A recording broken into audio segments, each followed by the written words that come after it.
Hello student, welcome to our Mastura classes. आज मैं आपके लिए लेकर आई हूँ एनसीईआरटी क्लास 6 चैप्टर 16।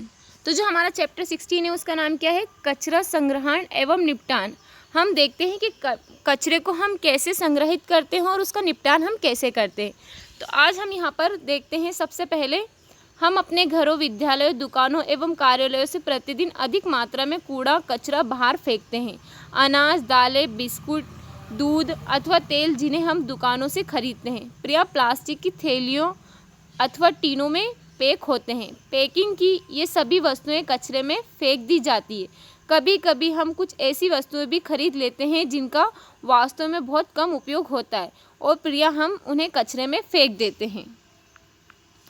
अपने दैनिक क्रियाकलापों में हम अत्यधिक कचरा उत्पन्न करते रहते हैं। हम प्रिया सार्वजनिक स्थलों पर बसों अथवा रेलगाड़ियों में मूंगफली खाने के बाद इसके छिलके फेंक देते हैं। बस से उतरने के बाद हम टिकट को वहीं फेंक देते हैं। कोई बच्चा केवल खेल के लिए ही पेंसिल छीलता जाता है। यदि हम अपनी नोटबुक में कुछ गलत लिख लेते हैं अथवा उस पर स्याही फैल जाती है तब पेज फाड़कर फेंक देते हैं। इसके साथ साथ हम कहीं घरेलू अपशिष्ट जैसे टूटे खिलौने, पुराने कपड़े, जूते और चप्पल भी बाहर फेंक देते हैं। यदि हमारे घरों एवं आसपास से यह कूड़ा ना हटाया जाए तो क्या होगा? आपके विचार से यह हमें कैसे हानि पहुंचा सकता है? जब सफाई कर्मचारी कूड़ेदानों से इसे कूड़े को ले जाते हैं तो यह कूड़ा कहाँ जाता है एवं फिर इसका क्या होता है? क्या यह संभव है कि यह सारा कचरा कुछ ऐसे पदार्थों में बदल दिया जाता है जिससे हमें कोई हानि ना हो? क्या हमें इस दिशा में किसी प्रकार से कुछ अपना योगदान दे सकते हैं? इस अध्याय में हम इन प्रश्नों के उत्तर खोजने का प्रयास करेंगे। सबसे पहले हम यहाँ देखते हैं, पहेली और बूझो ने विद्यालय के बच्चों से कचरे का निपटान नामक एक परियोजना प्रारंभ की। एक परियोजना थी जिसका नाम क्या था? कचरे का निपटान। इस परियोजना से उन्होंने सीखा, उनसे कुछ बातों पर चर्चा हम इस अध्याय में सीखेंगे कि उन्होंने यहाँ पर किस तरीके से कचरे का निपटान करने के बारे में सीखा है। कचरे का निपटान, सबसे पहले हम देखते हैं कचरे का निपटान हम कैसे कर सकते हैं। सफाई कर्मचारी कूड़ा एकत्र करके ट्रकों द्वारा निचले खुले क्षेत्रों में जहां गहरे गड्ढे ग्रत होते हैं ले जाते हैं। इन खुले क्षेत्रों को भराव क्षेत्र कहते हैं। वहां कचरे के उस भाग को जिसका पुनः उपयोग किया जा सकता है उसी रूप में उपयोग न किए जा सकने वाले कचरों से पृथक किया जाता है। जैसे कि हम देखते हैं, ऐसा कचरा जिसको हम पुनः उपयोग कर सकते हैं उसको वो अलग निकाल लेते हैं और जो इस कचरे का उपयोग नहीं किया जाता उसे अलग रखते हैं। कचरे में उपयोगी और अनुपयोगी दोनों अवयव होते हैं। अनुपयोगी अवयव को पृथक कर लेते हैं और फिर इसे भराव क्षेत्र में फैलाकर मिट्टी की परत से ढक देते हैं। जब यह भराव क्षेत्र पूरी तरह से भर जाता है तब प्रिया इस पार्क अथवा खेल का मैदान बना देते हैं। लगभग अगले 20 वर्षों तक इस क्षेत्र को कोई भवन निर्माण नहीं किया जाता है। कचरे के उपयोगी अवयव के निपटान के लिए भराव क्षेत्र के पास कंपोस्ट बनाने वाले क्षेत्रों विकसित किए जाते हैं। कंपोस्ट क्या है? आइए इसे हम निम्नलिखित क्रियाकलापों द्वारा सीखेंगे। जैसे कि हमने देखा है, जो हमारा अनुपयोगी पदार्थ है उसको क्या किया जाता है, वहाँ पर एक गड्ढे को फैला करके उसमें उसको वहाँ पर ढक करके रख दिया जाता है और वहाँ पर कुछ मैदान वगैरह बना देते हैं क्योंकि वो हमारे लिए अनुपयोगी। लेकिन जो हमारा उपयोगी पदार्थ है उसका यहाँ पर क्या किया जाता है? तो हमें यहाँ पर क्रियाकलाप देखने को मिल रहा है। अपने घर के कचरे को कूड़ेदान में फेंकने से पूर्व किसी स्थान पर एकत्र कीजिए, फिर इसे 2 समूहों में इस प्रकार पृथक कीजिए कि उनमें इस प्रकार की वस्तुएं हों। जैसे कि समूह 1 में हम देखते हैं रसोई घर का कचरा, जैसे फल एवं सब्जियों के छिलके, अंडे का खोल, बचा हुआ अपशिष्ट भोजन, चाय की पत्तियां, समाचार पत्र, सूखी पत्तियां एवं कागज की थैलियां भी इसी समूह में सम्मिलित कीजिए। अब दूसरा समूह हम देखेंगे कपड़े के टुकड़े, पॉलीथीन की थैलियां, टूटा कांच, एल्यूमिनियम के रेपर्स, कीले और पुराने जूते अथवा टूटे खिलौने। अब प्रत्येक समूह के कचरे को 2 पृथक ढेरियों में बांट दीजिए। A, B, C, D से नामांकित कीजिए। इनमें से प्रत्येक समूह की एक ढेरी को प्लास्टिक की 2 पृथक थैलियों में भरकर इन्हें मुंह कसकर बांध दीजिए। जैसे कि हमने यहाँ पर देखा कि हम 2 समूहों में हमने अपने कचरे को बांटा था और फिर हमने उनको क्या किया है, अलग अलग उनका नाम रख दिया A, B, C, D। मैदान में 4 गड्ढे खोदकर प्लास्टिक की थैलियों और दूसरे ढेरियों को पृथक पृथक गड्ढे में डालकर इन्हें मिट्टी से ढक दीजिए। आप कचरे के इन ढेरों को दबाने के लिए 4 गमले भी ले सकते हैं। 4 दिन के पश्चात कचरे के ऊपर से मिट्टी हटाकर कचरे में हुए परिवर्तन को देखिए। कचरे का काला हो जाना तथा उससे कोई दुर्गंध न आना यह दर्शाता है कि कचरे का पूर्ण विघलन हो गया है।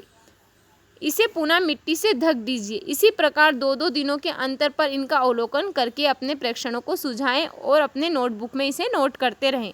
पूर्णतः विगलित है एवं उससे दुर्गंध नहीं आती है, आंशिक रूप से विगलित है, लगभग पूर्णतः विगलित है परंतु अभी भी दुर्गंध आ रही है, कोई परिवर्तन नहीं हुआ है, किस ढेरी के कचरे को विगलन हुआ है, किसका नहीं हुआ है, अपने प्रेक्षणों के आधार पर इसकी सारणी या कॉलमों द्वारा यहाँ पर तैयार कर सकते हैं।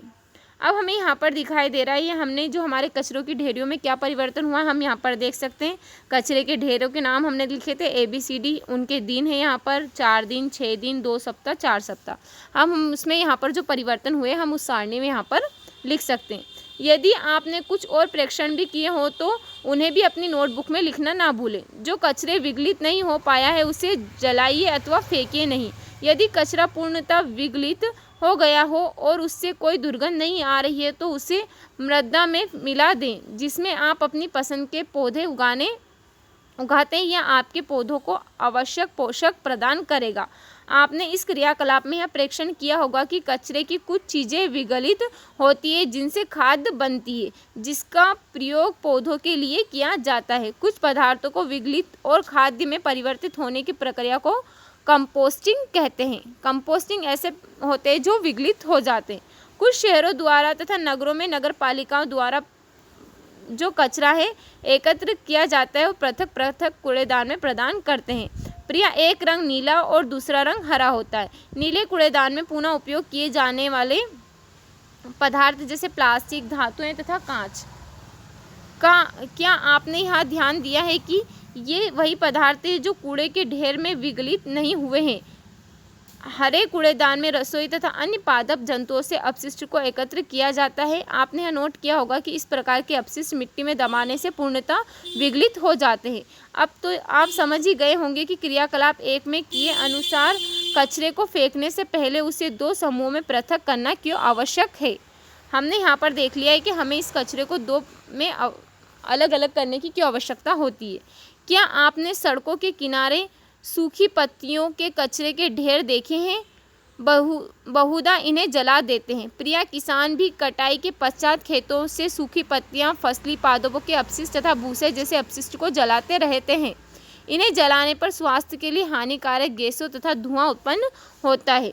हमें पद्धति को समाप्त करने का प्रयास करना चाहिए। इन अपशिष्टों का उपयोग कंपोस्ट में परिवर्तित किया जा सकता है। जैसे कि हम यहाँ पर देखते हैं ये क्या हो रहा है, पत्तियों को जलाने से हानिकारक गैसें उत्पन्न होती है। जैसे कि हम देखते हैं कई सारी हम पत्तियों को जला देते हैं तो उससे क्या होता है, कई सारी गैसें होती है जो हमारी शरीर के लिए काफ़ी हानिकारक होती है। कचरे का निपटान परियोजना की अवधि में पहेली एवं बूझों द्वारा नोट किए गए कुछ प्रेक्षण एवं विचार प्रकार है। अब हम यहाँ पर देखते हैं वास्तव में चोरी नहीं है, उसका अभिप्राय गैर कानूनी अथवा अपराध से था। वह चाहती थी कि सरकार पत्तियों और दूसरे पादप अपशिष्ट को जलाने से रोकने के लिए कानून बनाए। अब हमने यहाँ पर देखा था कंपोस्टिंग। अब हम देखेंगे वर्मी कंपोस्टिंग। हम पौधों को कंपोस्ट देकर उनके मित्र बना सकते हैं। कंपोस्ट बनाकर हम स्वयं अपने भी बहुत मित्र बन जाएंगे। मित्रों के विषय में बात करते समय क्या आप यह जानते हैं कि केचुआ किसानों के मित्र कहे जाते हैं? यहाँ आप पता लगाएं कि केचुआ एक प्रजाति लाल केचुआ कंपोस्टिंग में कैसे उपयोग होता है। लाल केचुए की सहायता से कंपोस्ट बनाने की इस विधि को वार्मी कंपोस्टिंग अथवा कृमि कंपोस्टिंग कहते हैं। वार्मी कंपोस्टिंग द्वारा हम अपने विद्यालय में खाद बनाने का प्रयास कर सकते हैं। अब हम यहाँ पर क्रियाकलाप देखेंगे। मैदान में आइए और एक गड्ढा लगभग 30 सेंटीमीटर घेरा खोद अथवा उसमें कोई लकड़ी का बॉक्स ऐसे स्थान पर रखें ना तो बहुत गर्म हो ना ही बहुत ठंडा हो। ऐसे स्थान के बारे में आपका विचार है जहाँ सीधी धूप नहीं पड़ती हो। आइए अब गड्ढे अथवा बक्से में लाल केचुए के लिए आरामदायक घर बनाते हैं। गड्ढे अथवा बॉक्स में तली एक जाल अथवा मुर्गा जाली बिछा दीजिए। आप विकल्प के रूप में तली में रेत 1-2 सेंटीमीटर मोटी परत भी बिछा सकते हैं। अब रेत के ऊपर सब्जियों अथवा फलों के अपशिष्ट बिछा दीजिए। आप हरी पत्तियां, पौधों की सूखी डंडियां के टुकड़े, भूसा अथवा समाचार पत्र, 1 इंच चौड़ी पट्टियां काटकर उन्हें रेत अथवा जाली के ऊपर बिछा सकते हैं। आप अपनी नोटबुक के बेकार गत्ते को काटकर भी पट्टियां बना सकते हैं, परंतु चमकीले प्लास्टिक वाले कागज एवं कार्टन का प्रयोग न करें। रेत अथवा तार की जाली पर सूखी गोबर भी बिछाया जा सकता है। कुछ जल छिड़ककर इस परत को नम बनाइए। ध्यान रहे कि जल इतना अधिक न हो कि वह बहने लगे। अपशिष्ट परत को दबाइए नहीं, इसे पोला ही रहने दीजिए ताकि इस परत पर पर्याप्त मात्रा में वायु एवं नमी बनी रहे। अब आपका गड्ढा लाल केचुए के स्वागत के लिए तैयार है। कुछ लाल केचुए खरीदकर इन्हें अपने गड्ढे में रखिए। अब इन्हें जूट की बोरी, पुरानी चादर अथवा घास से हल्के से ढक दीजिए। आपके लाल केचुओं को भोजन चाहिए। आप इन्हें फल तथा सब्जियों के अपशिष्ट, कॉफ़ी, चाय तथा छानने के बाद बची हुई पत्तियां, खेत एवं बगीचे के खरपतवार दे सकते हैं। इस गड्ढे में इस भोजन को लगभग 2 से 3 सेंटीमीटर गहराई में दबाकर रखना अच्छा हो सकता है। नमक, अचार, तेल, सिरका, मांस एवं दूध से निर्मित अपशिष्ट पदार्थ भोजन के रूप में लाल केचुए को न दें। इन वस्तुओं को गड्ढे में डालने से उसमें रोग कारक जीव उत्पन्न होने लगते हैं। कुछ दिनों के अंतराल में गड्ढे के पदार्थों को धीरे धीरे मिलाते रहिए तथा इसकी ऊपरी सतह को हिलाते रहिए।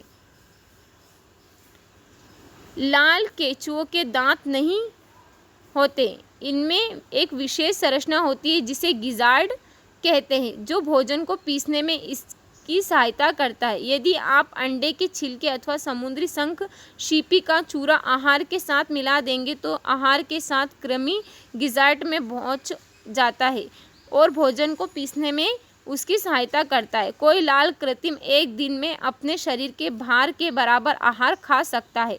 लाल केचुआ बहुत गर्म अथवा ठंडे वातावरण में जीवित नहीं रह सकता।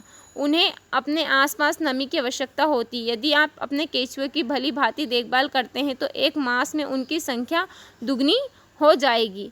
3-4 सप्ताह के अंतराल पर अपने गड्ढे को सावधानीपूर्वक परीक्षण करते रहें। क्या आपके गड्ढे में मिट्टी जैसा पोला पदार्थ दिखाई देता है? जब आपका वर्मी कंपोस्टिंग तैयार है, इस गड्ढे के एक किनारे पर आहार के रूप में कुछ अपशिष्ट डालिए। अधिकांश कृमि अन्य भागों को छोड़कर गड्ढे के इस भाग में स्थानांतरित हो जाएगा। कुछ दूसरे भाग से खाद को निकालकर कुछ घंटों तक इसे धूप में सुखाइए।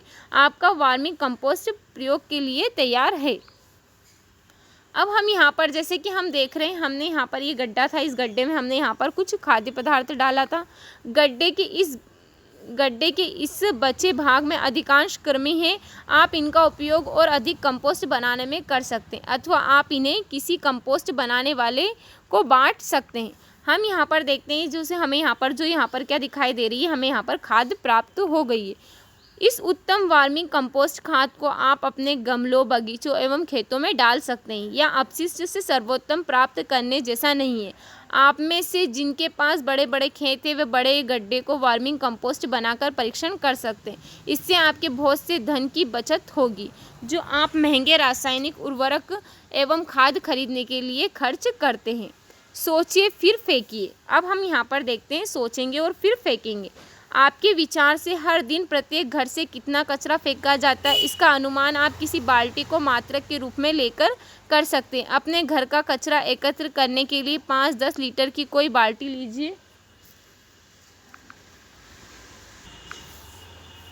कितने दिनों में यह बाल्टी पूरी तरह के भर जाएगी। आप अपने घर के सदस्यों की संख्या जानते हैं कि यदि आप अपने शहर अथवा नगर की जनसंख्या का पता लगा ले तो क्या आप यहां अनुमान लगा सकते हैं कि प्रतिदिन आपके मोहल्ले अथवा नगर में सभी घरों में कितनी बाल्टी कचरा उत्पन्न होगा। हम प्रतिदिन कचरे के पहाड़ उत्पन्न कर रहे हैं। यह सब नहीं है। आइए हम एक ऐसे गांव के बारे में कहानी पढ़ते हैं जहां के लोग अधिक बुद्धिमान हैं और वहां कचरा कम निकलता है। नानू छठी कक्षा में पढ़ता है। उसे कागज़ का वायुयान बनाना बहुत अच्छा लगता है। जब वह अपनी नई नोटबुक पन्ने फाड़कर वायुयान बनाता है तो उसकी माँ को बहुत कष्ट होता है, परंतु नानू इसकी कोई चिंता नहीं करता है। एक बार नानू अपनी माँ के साथ अपनी मौसी के घर गया। वहाँ अपने मौसेरे भाई श्याम द्वारा बनाई विभिन्न चीज़ों को देखकर आश्चर्यचकित हो गया। उसने पुराने चार्टों से फाइल बनाई हुई थी, पेंसिल के छीलन से बधाई कार्डों का फूल, पुराने कपड़ों से चटाई, पॉलीथीन की थैलियों से टोकरी आदि को देखकर नानू आश्चर्यचकित रह गया। श्याम ने तो विवाह के निमंत्रण पत्रों में एक डायरी भी बना रखी थी। एक दिन प्रिया नानू अपनी नानी को ढूंढता हुआ पहुंचा तो उसने देखा कि उसकी नानी एक टोकरी के ऊपर एक गाढ़ी लुगदी का लेप कर रही थी। नानू ने पूछा, नानी आप यहाँ क्या कर रही है? यह लेप क्या है? यह कागज़ की लुगदी है। इस लेप को मैंने चिकनी मिट्टी एवं कागज़ से तैयार किया है तथा इसमें मैंने कुछ धान की भूसी भी मिलाई है। नानी के उत्तर दिया, परंतु इसे आप टोकरी पर क्यों लगा रही हैं? नानी ने उत्तर दिया कि इसे पक्की और टिकाऊ बनाने के लिए। क्या तुम इसे मुझे सिखाना चाहोगे? नानू को इसमें कोई रुचि नहीं थी। वह खेलने के लिए वहाँ तो केवल कागज़ को फाड़ फुड़ाकर वायुयान बनाने में रुचि रखता था। वास्तव में उसने श्याम की फाइलों से भी कागज़ फाड़ने शुरू कर दिए थे। श्याम ने नानू द्वारा वायुयान बनाने में उपयोग हुए सभी कागज़ों को एकत्र कर लिया था और वहाँ सोच रहा था कि नानू के साथ क्या व्यवहार किया जाए। वह किसी की भी कोई बात नहीं सुनता था। कुछ दिनों बाद नानू का जन्मदिन आने वाला था। श्याम ने नानू के मित्रों को निमंत्रण देने के लिए योजना बनाई। नानू ने अपनी मिट्टी के गुल्लक से कुछ पैसे निकाले और बाजार गया। उसने अपने मित्रों के लिए कागज़ के कुछ हैट खरीदे। उसने दुकानदार से इन्हें एक पॉलीथीन की थैली में रखने को कहा, परंतु दुकानदार ने उसे पॉलीथीन की थैली ना देकर कागज़ की थैली दी। नानू ने बहुत सी चीज़ों जैसे टॉफ़ियों और बिस्कुट भी खरीदे। उसे इन सभी चीज़ों को लेकर चलना मुश्किल लगने लगा, परंतु कोई भी दुकानदार उसे पॉलीथीन की थैली देने को तैयार नहीं था। घर से चलते समय श्याम ने उसे कपड़े का थैला ले जाने को कहा था। अब उसे उसकी बात ना मानने का दुख हुआ। किसी प्रकार का वह अपनी सभी वस्तुओं को साथ लेकर घर पहुंच गया। नानू के मित्रों ने जन्मदिन पर दावत खाई और बहुत से खेल खेलकर पार्टी का भरपूर आनंद लिया। उसके सभी मित्रों ने नानू द्वारा खरीदे गए चमकीले कागज़ के हैट पहने। श्याम ने नानू के मित्रों के लिए कागज़ की लुगदी से सुंदर मुखौटे बनाए। उसने नानू के लिए एक विशेष उपहार बनाया, एक फोटो फ्रेम तथा बधाई का सुंदर कार्ड। यह सब उसने नानू द्वारा फेंके गए कागज़ों की लुगदी से बनाए थे। यह नानू के लिए एक नया अनुभव था। उसके सभी मित्र अपने मुखौटों के साथ अपने घर ले गए। नानू बहुत उत्तेजित था। वह अपना भोजन शीघ्र समाप्त करके अपना उपहार देखना चाहता था। विद्यालय की छुट्टियां समाप्त होने के पश्चात नानू घर वापस आ गया। उसका शहर श्याम के गांव से कितना अलग है। वह गांव स्वच्छ एवं साफ सुथरा था, इसलिए वहां कचरा बीनने वाले भी नहीं होते थे, परंतु अब उसने कचरा बीनने वाले बच्चों को घर के आसपास कचरा बीनते हुए देखकर नाक वो चढ़ाना छोड़ दिया था। आपने भी अपने घर के आसपास एवं दूसरे स्थानों पर कुछ बच्चों को कचरा बीनते देखा होगा। इन बच्चों को कार्य करते देखिए और पता लगाइए कि वे कचरे से उपयोगी पदार्थ कैसे पृथक करते हैं। वे वास्तव में हमारी सहायता कर रहे हैं। कचरा बीनने वाले सभी बच्चे से बात करके यह पता लगाइए कि वे एकत्रित किए गए कचरे का क्या करते हैं। वे इन्हें कहाँ ले जाते हैं। क्या वहाँ उसकी मित्र विद्यालय जाती है? यदि नहीं तो इसका कारण जानने का प्रयास कीजिए। क्या आप इस बच्चे को पढ़ने और लिखने में सहायता कर सकते हैं? क्या आपने कभी अपने घर के पुराने समाचार पत्रों, कागज या धातु की वस्तुओं, प्लास्टिक की थैलियों, पुरानी नोटबुक को किसी कबाड़ी को बेचने में घर वालों की सहायता की है? उससे बात करके यह पता लगाइए कि वह इस कबाड़ का क्या करता है। क्या शाम की भांति आप भी इसे व्यर्थ कागज़ों को नए कागज़ों में बनाना चाहोगे?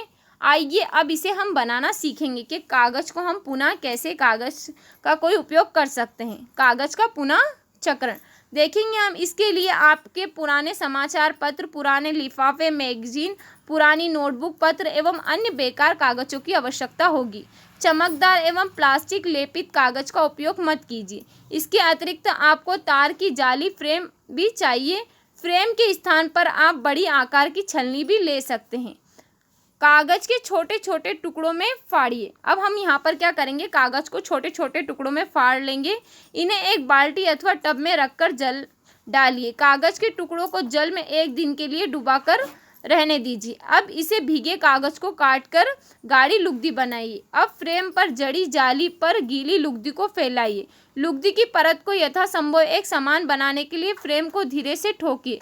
जल के बहकर निकल जाने तक प्रतीक्षा कीजिए। यदि आवश्यक हो तो फ्रेम पर पुराना कपड़ा अथवा समाचार फैला दीजिए, जिससे लुगदी का अधिक से अधिक जल वहां सोख लिया जाए। अब लुगदी को इस परत को सावधानी से फ्रेम से अलग कर किसी पुराने समाचार पत्र पर रखकर धूप में सुखाइए। समाचार पत्र के किनारों पर कुछ भारी वस्तुएं रखें, जिससे कि वह मुड़ ना सके। रंगीन कागज प्राप्त करने के लिए लुगदी को फैलाने से पूर्व आप इसमें खाने वाले रंग मिला सकते हैं। इसके अतिरिक्त फ्रेम पर लुगदी फैलाने से पूर्व आप इसमें सूखी पत्तियों, फूलों की पंखुड़ियों तथा रंगीन कागज के टुकड़े भी मिला सकते हैं। ऐसा करके आप सुंदर पैटर्नों वाला पुनः चक्रण करने का आकर्षण कागज पर हो सकता है। जैसे कि हम उसमें अगर अलग अलग पत्तियां या अलग कलर के हम कागज के टुकड़े मिला देंगे तो क्या होता है, वह एक सुंदर पैटर्न बनके हमारे सामने आएगा। जैसा हमें कागज का पुनर्चक्रण किया, वहाँ वैसे ही हर वस्तु का हम पुनः चक्रण कर सकते हैं। जैसे कि हम प्लास्टिक का भी पुनः चक्रण कर सकते हैं। अब हम यहाँ पर देखते हैं प्लास्टिक वरदान है या अभिशाप। कुछ प्रकार के प्लास्टिकों का पुनः चक्रण किया जा सकता है, परंतु सभी प्रकार के प्लास्टिकों का पुनः चक्रण नहीं किया जा सकता। क्या आपने क्रियाकलाप 1 में यह नोट किया था कि पॉलीथीन की थैलियों एवं कुछ प्लास्टिक विलगित नहीं होते हैं। अब आप सरलता से समझ सकते हैं कि पॉलीथीन की थैलियों को निपटान एवं एक बड़ी समस्या बन गई है। जैसे कि हम देखते हैं जो हमारी पॉलीथीन की थैलियाँ वो क्या होती है, मिट्टी में भी विलगित नहीं होती है। तो अब वो हमारे लिए क्या एक चुनौती बन गई है कि हम उनका कैसे उपयोग कर सकते हैं, कैसे उनका हम पुनः चक्रण करेंगे।